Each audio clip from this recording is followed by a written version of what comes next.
Patriarcas e Profetas, capítulo 59. O primeiro rei de Israel. O governo de Israel era administrado em nome e pela autoridade de Deus. O trabalho de Moisés e dos 70 anciãos, dos príncipes e juízes, era simplesmente pôr em execução as leis que Deus dera. Não tinham eles autoridade para legislar para a nação. Esta foi e continuou a ser a condição da existência de Israel como nação. De tempos em tempos, homens inspirados por Deus eram enviados para instruírem o povo e guiá-lo na execução das leis. O Senhor previu que Israel desejaria um rei, mas não consentiu em uma mudança nos princípios sobre os quais foi fundado o Estado. O rei devia ser representante do Altíssimo. Deus devia ser reconhecido como chefe da nação, e sua lei executada como a lei suprema do país. Quando inicialmente os israelitas se estabeleceram em Canaã, reconheciam os princípios da teocracia, e a nação prosperou sob o governo de Josué. Mas o aumento da população e o intercâmbio com outras nações acarretaram uma mudança. O povo adotou muito dos costumes dos seus vizinhos gentílicos, e assim sacrificou, em grande proporção, seu próprio caráter peculiar e santo. Gradualmente perderam sua reverência para com Deus e deixaram de apreciar a honra de ser seu povo escolhido.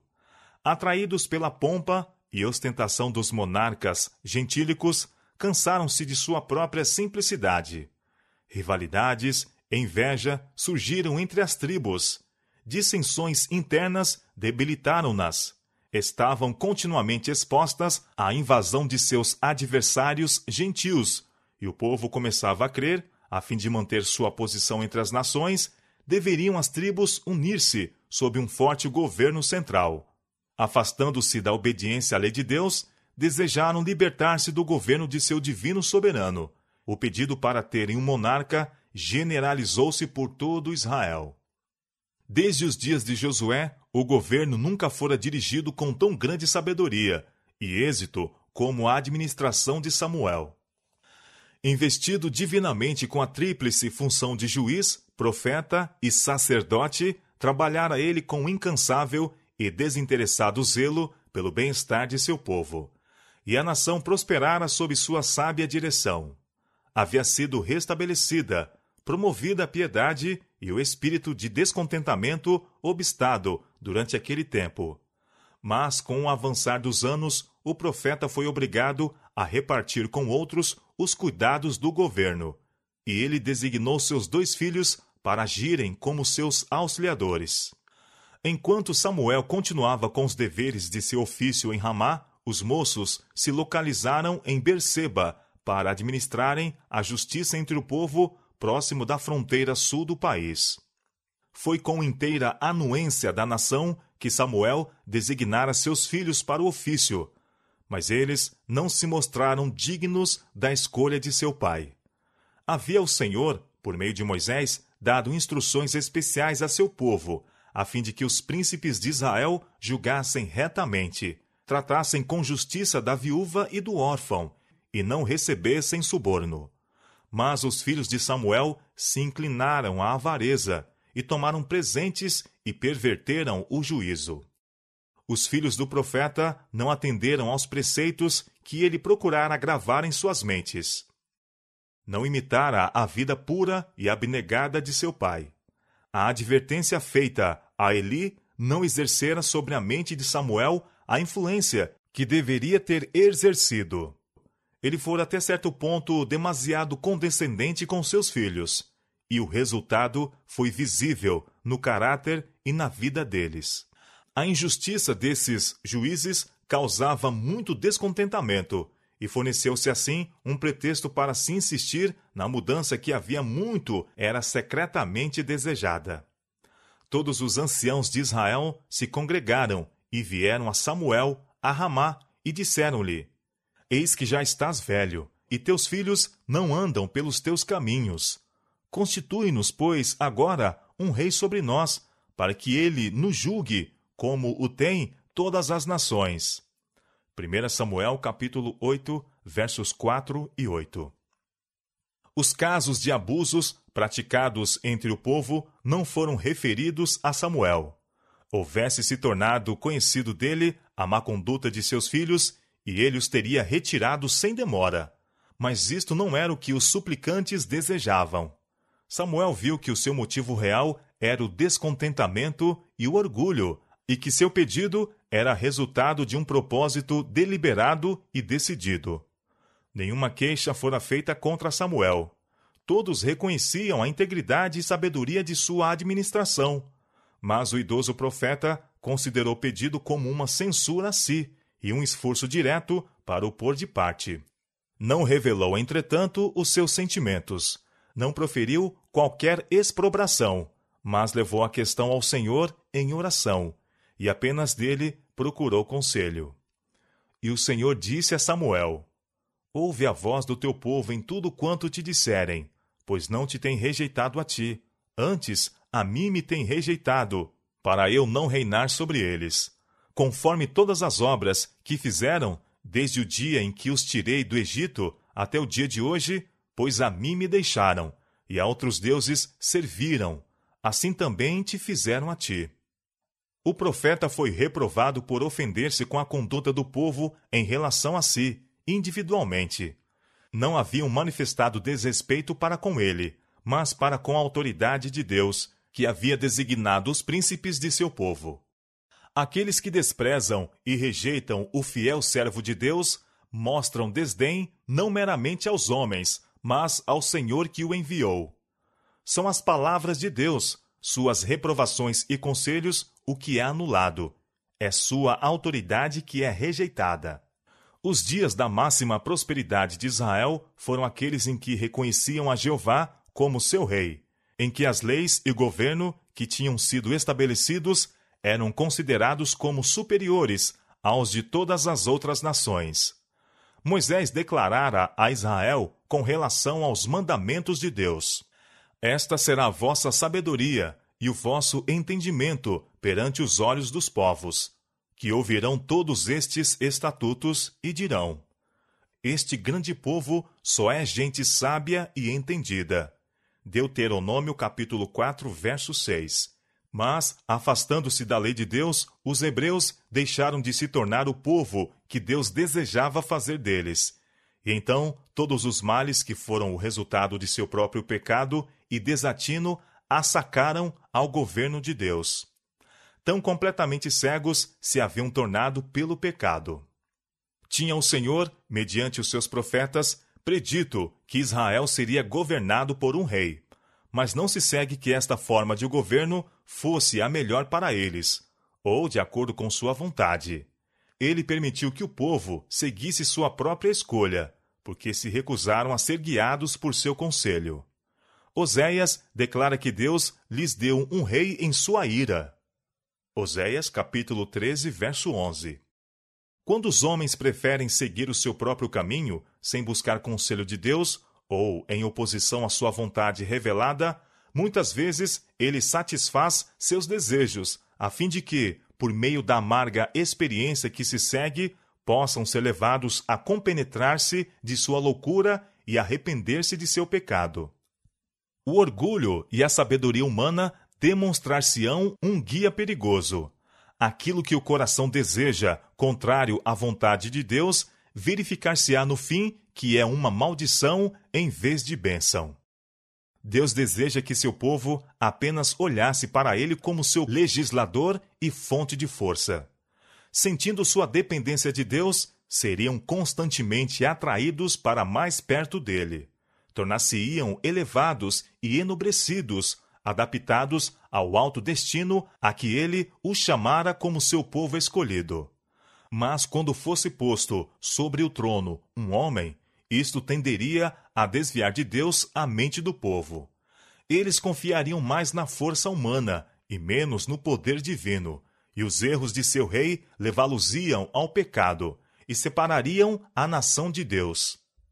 Samuel foi instruído a satisfazer o pedido do povo, mas adverti-los da desaprovação do Senhor, e também dar a conhecer qual seria o resultado de sua conduta. E falou Samuel todas as palavras do Senhor ao povo, que lhes pedira um rei. Expôs-lhes fielmente os encargos que seriam postos sobre eles, e mostrou o contraste entre tal estado de opressão e sua condição presente, relativamente livre e próspera. Seu rei imitaria de outros monarcas a pompa e o luxo, para sustentar os quais seriam necessários pesados impostos sobre suas pessoas e propriedades. O melhor que havia de entre seus moços, ele exigiria para o seu serviço. Tornar-se-iam cocheiros, cavaleiros e batedores diante dele. Deveriam preencher as fileiras de seu exército, e exigir-se-lhes-ia cultivar seus campos, ceifar suas messes e fabricar implementos de guerra para o seu serviço. As filhas de Israel seriam tomadas como confeiteiras e padeiras para a casa real. Para manter sua condição régia, apoderar-se-ia do melhor de suas terras, concedidas ao povo pelo próprio Jeová. Os mais valiosos de seus servos, igualmente, e de seu gado, ele tomaria e os empregaria no seu trabalho. Além de tudo isto, o rei exigiria um dízimo de toda a sua receita, dos lucros de seu trabalho, ou dos produtos do solo. Vós lhe servireis de criados, concluiu o profeta. Então, naquele dia, clamareis por causa de vosso rei, que vos houverdes escolhido, mas o Senhor não vos ouvirá naquele dia. Por mais pesadas que se achassem suas exações, uma vez estabelecida a monarquia, não a poderiam eles depor à vontade. Mas o povo deu a resposta: não, mas haverá sobre nós um rei, e nós também seremos como todas as outras nações. E o nosso rei nos julgará, e sairá adiante de nós, e fará as nossas guerras. Como todas as outras nações.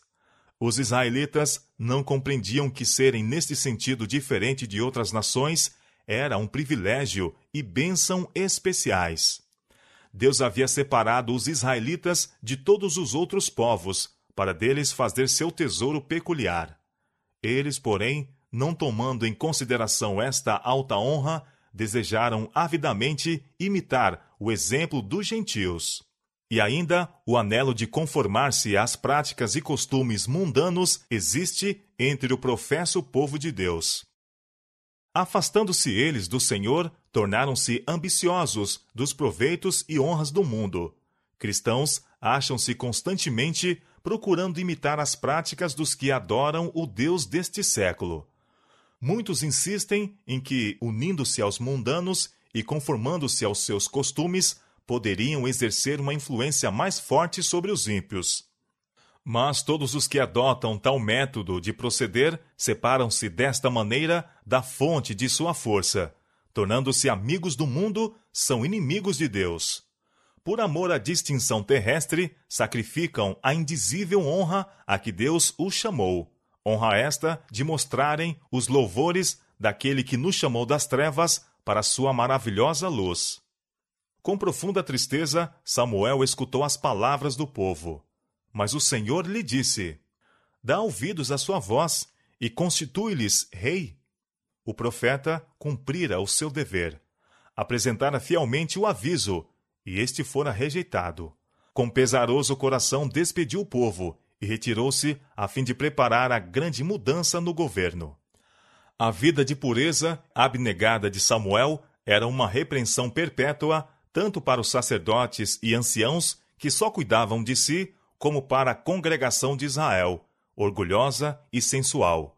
Embora não exibisse pompa, nem fizesse ostentação, seus labores traziam o cunho do céu. Ele foi honrado pelo Redentor do mundo, sob cuja guia governou a nação hebreia. Mas o povo se cansara de sua piedade e devoção, desprezaram sua humilde autoridade e o rejeitaram, preferindo um homem que os governasse como rei. No caráter de Samuel, vemos refletida a semelhança de Cristo. Foi a pureza da vida do Salvador que provocou a ira de Satanás. Aquela vida era a luz do mundo e revelava a depravação oculta no coração dos homens. Foi a santidade de Cristo que suscitou contra ele as mais cruéis paixões dos que, com um coração falso, professavam a piedade. Cristo não veio com a opulência e honras da terra. Contudo, as obras que realizavam mostravam possuir ele poder maior do que qualquer príncipe humano. Os judeus esperavam que o Messias viesse a quebrar o jugo do opressor. Todavia, acariciavam os pecados que lhes haviam ligado a esse jugo ao pescoço.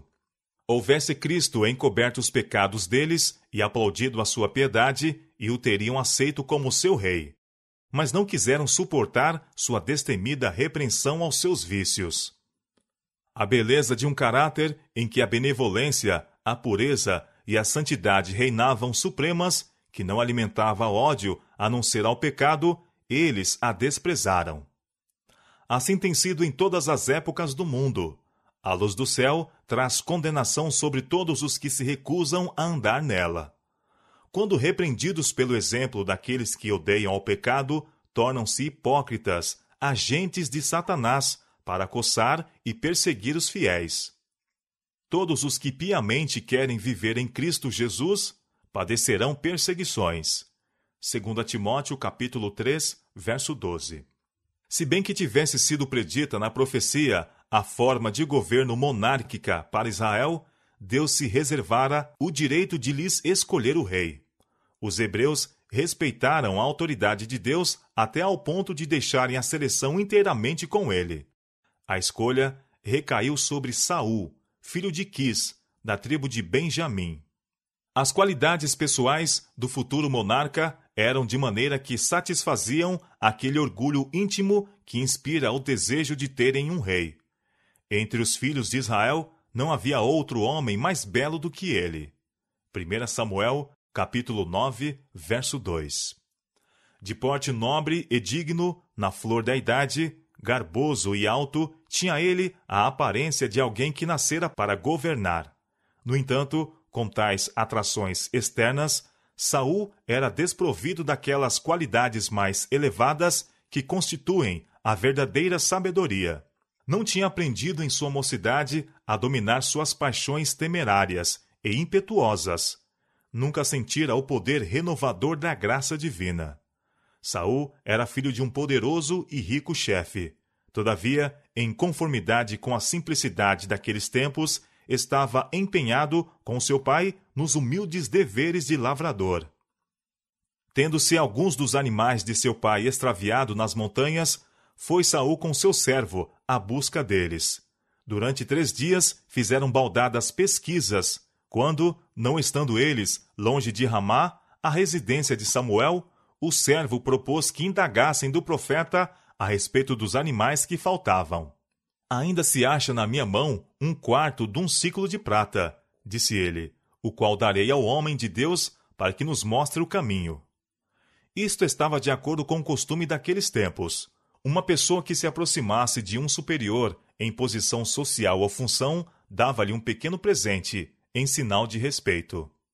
Aproximando-se eles da cidade, encontraram-se com algumas moças que tinham vindo tirar água, e indagaram delas acerca do vidente. Em resposta, souberam que um serviço religioso estava para ter lugar, que o profeta já havia chegado, que deveria haver uma oferta no lugar alto, e depois daquilo, uma festa sacrificial.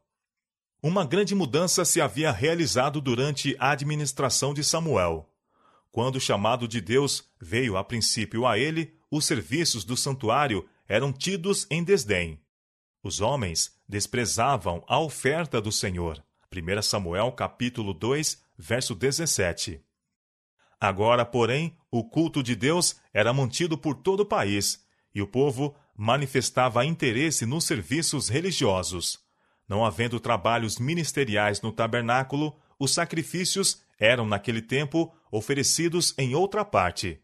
E as cidades dos sacerdotes e levitas, aonde o povo acorria a receber instrução, foram escolhidas para este fim.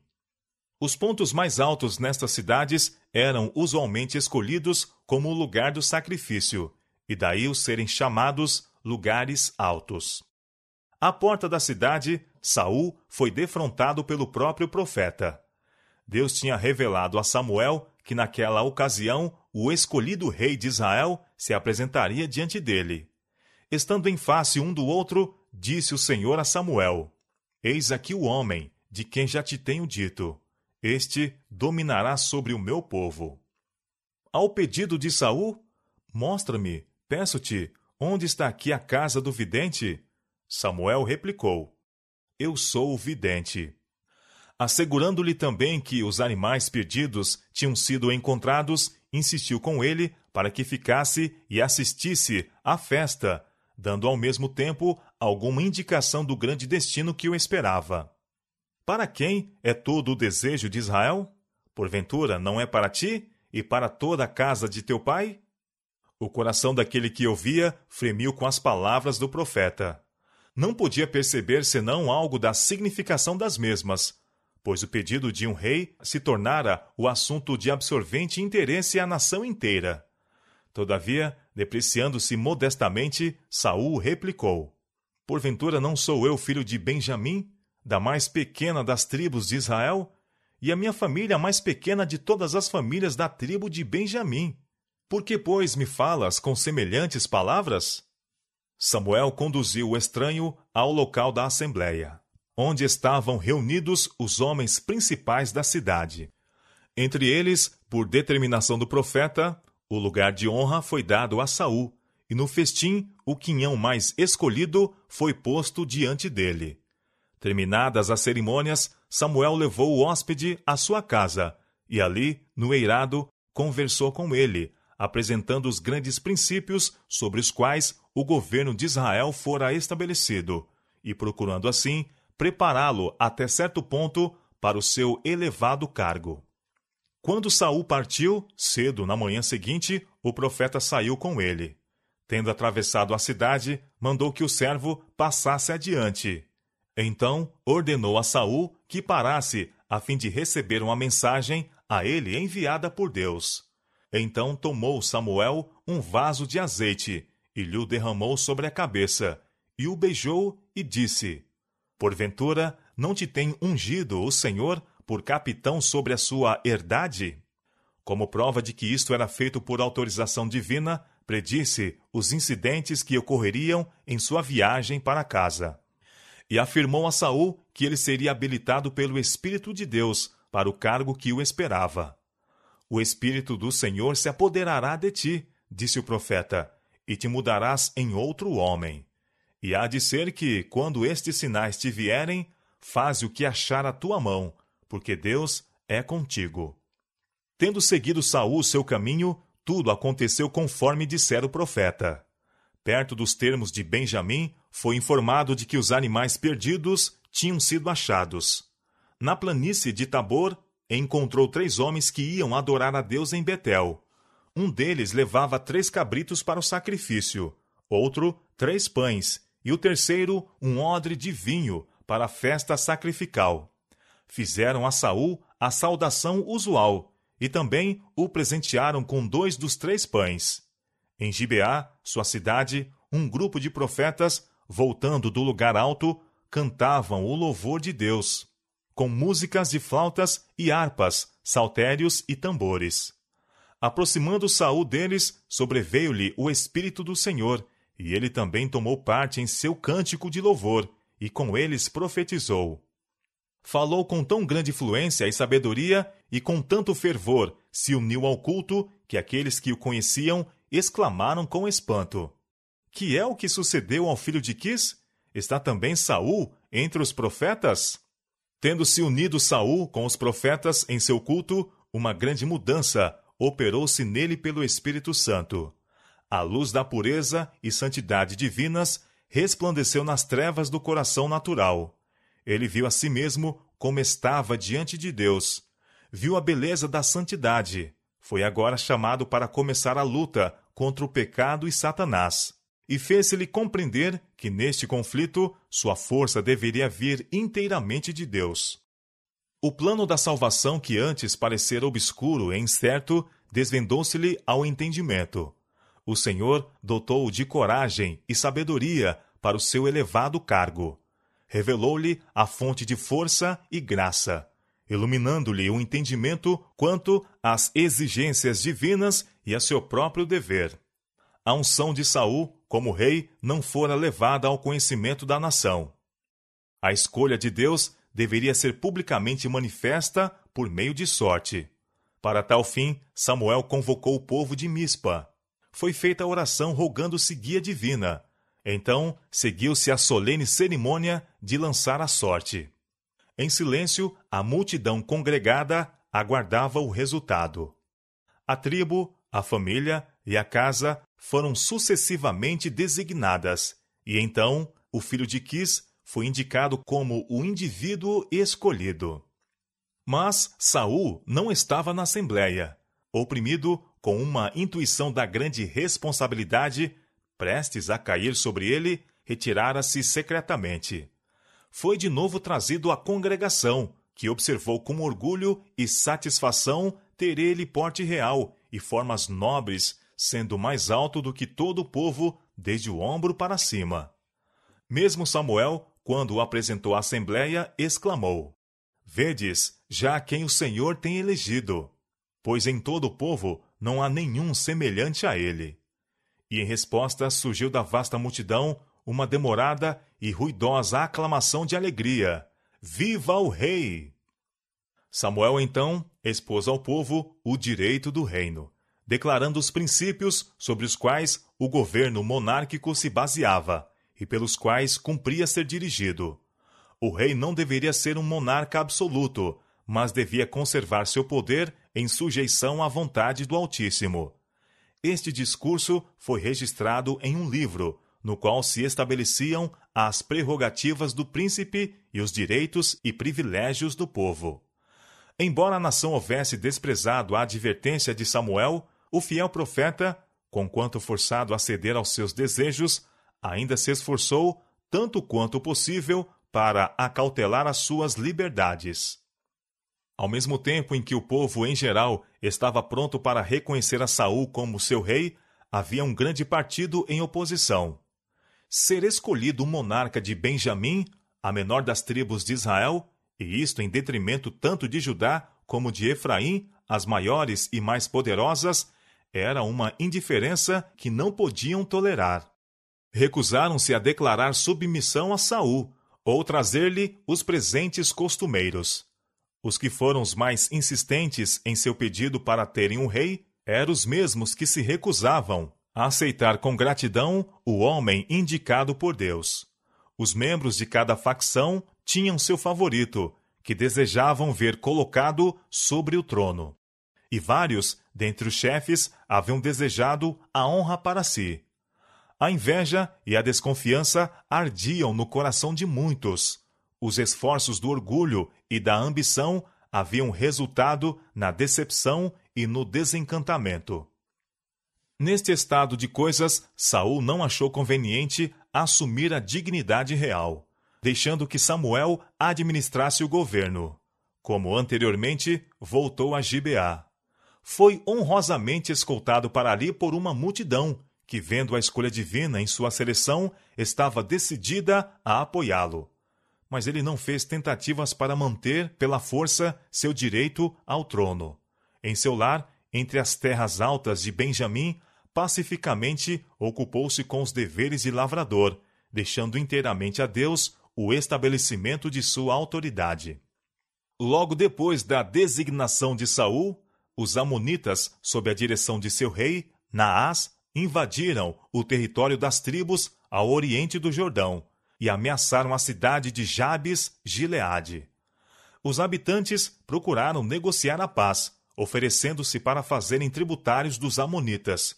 Com isto, o cruel rei não quis consentir, a não ser sob a condição de poder arrancar o olho direito de cada um deles, tornando-os assim testemunhas duradouras de seu poder. O povo da cidade sitiada pediu um prazo de 7 dias. Com isto, consentiram os amonitas, julgando assim aumentar a honra de seu esperado triunfo.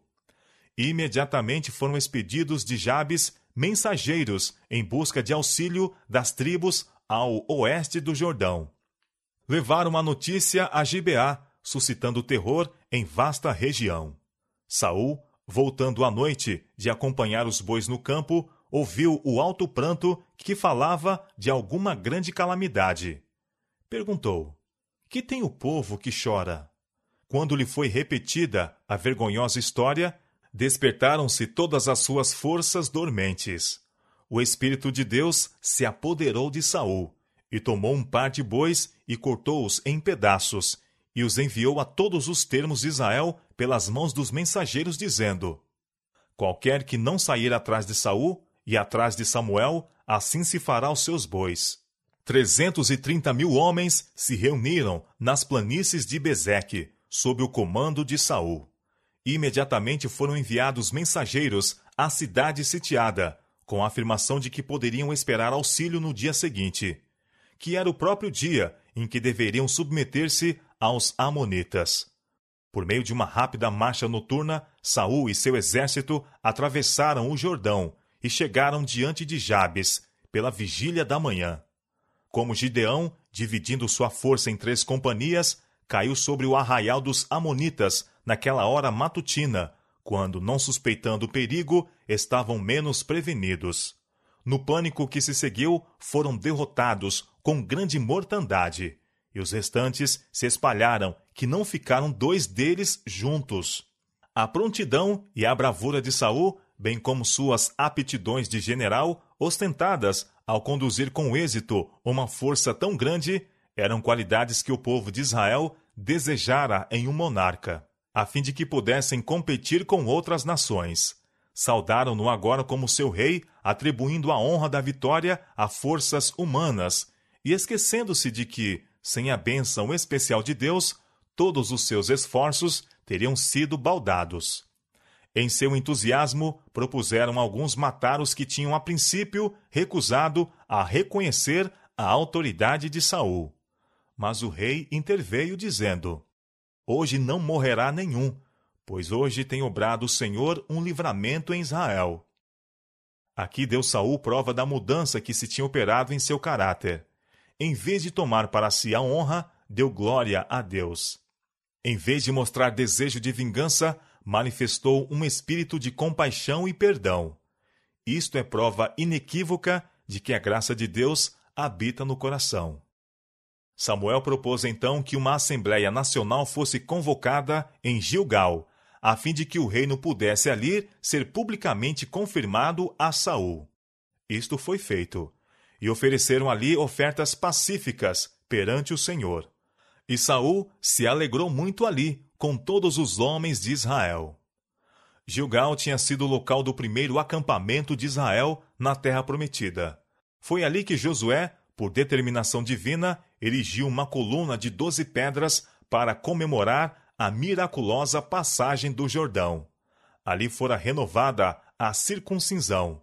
Ali celebraram a primeira Páscoa, depois do pecado de Cádiz e da peregrinação no deserto. Ali cessou o maná. Ali o capitão do exército do Senhor se revelou como comandante em chefe das tropas de Israel. Daquele ponto, marcharam para a subversão de Jericó e conquista de Ai. Ali, Acã recebeu a pena de seu pecado, e ali foi feito com os gibeonitas aquele tratado que puniu a negligência de Israel de aconselhar-se com Deus. Nessa planície, lembrada com tantas lembranças comoventes, estavam em pé Samuel e Saul. E quando cessaram as aclamações de boas-vindas ao rei, o idoso profeta proferiu suas palavras de despedida como governador da nação. Eis que ouvi a vossa voz, disse ele, em tudo quanto me dissestes, e pus sobre vós um rei. Agora, pois, eis que o rei vai diante de vós, e já envelheci e encaneci, e eu tenho andado diante de vós desde a minha mocidade até ao dia de hoje. Eis-me aqui, testificai contra mim perante o Senhor e perante o seu ungido, a quem tomei o boi, a quem tomei o jumento, e a quem defraudei, a quem tenho oprimido, e de cuja mão tenho tomado presente, e com ele encobri os meus olhos, e vô-lo restituirei. A uma voz o povo respondeu: em nada nos defraudaste, nem nos oprimiste, nem tomaste coisa alguma da mão de ninguém. Samuel não estava procurando meramente justificar sua conduta. Tinha previamente apresentado os princípios que deveriam governar tanto o rei como o povo, e desejava acrescentar às suas palavras o peso de seu exemplo. Desde a meninice havia estado ligado com a obra de Deus, e durante sua longa vida tivera sempre um único objetivo diante de si: a glória de Deus e o máximo bem de Israel. Antes que pudesse haver qualquer esperança de prosperidade para Israel, deveriam eles ser levados ao arrependimento diante de Deus. Em consequência do pecado, tinham perdido a fé em Deus e o discernimento acerca de seu poder e sabedoria para governar a nação. Perderam a confiança em sua habilidade para reivindicar sua causa. Antes de poderem encontrar a verdadeira paz, deveriam ser levados a ver e confessar o próprio pecado de que haviam sido culpados. Tinham declarado ser este o objetivo no pedido de um rei. O nosso rei nos julgará e sairá diante de nós e fará as nossas guerras. Samuel contou novamente a história de Israel, desde o dia em que Deus os tirou do Egito. Jeová, o Rei dos Reis, tinha ido diante deles e pelejaram suas guerras. Muitas vezes, seus pecados os haviam entregue em poder de seus inimigos, mas apenas se desviavam de seus maus caminhos e a misericórdia de Deus suscitava um libertador. O Senhor enviou Gideão e Baraque, e a Jetifé e a Samuel, e livrou-vos da mão dos vossos inimigos em redor, e habitastes seguros. Contudo, quando ameaçados de perigo, declararam: reinará sobre nós um rei, sendo, disse o profeta, o Senhor vosso Deus e vosso rei.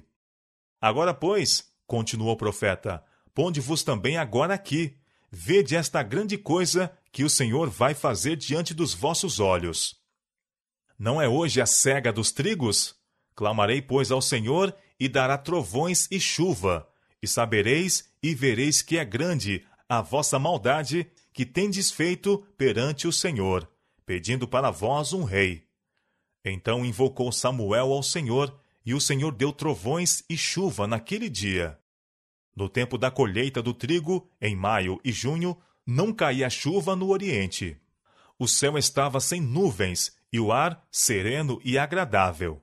Uma tempestade tão violenta naquela ocasião encheu de temor todos os corações. Com humilhação, o povo confessou agora o seu pecado, o próprio pecado de que haviam sido culpados. Roga pelos teus servos ao Senhor teu Deus, para que não venhamos a morrer, porque a todos os nossos pecados temos acrescentado este mal, de pedirmos para nós um rei. Samuel não deixou o povo em estado de desânimo, pois isto teria impedido todo esforço para uma melhor vida.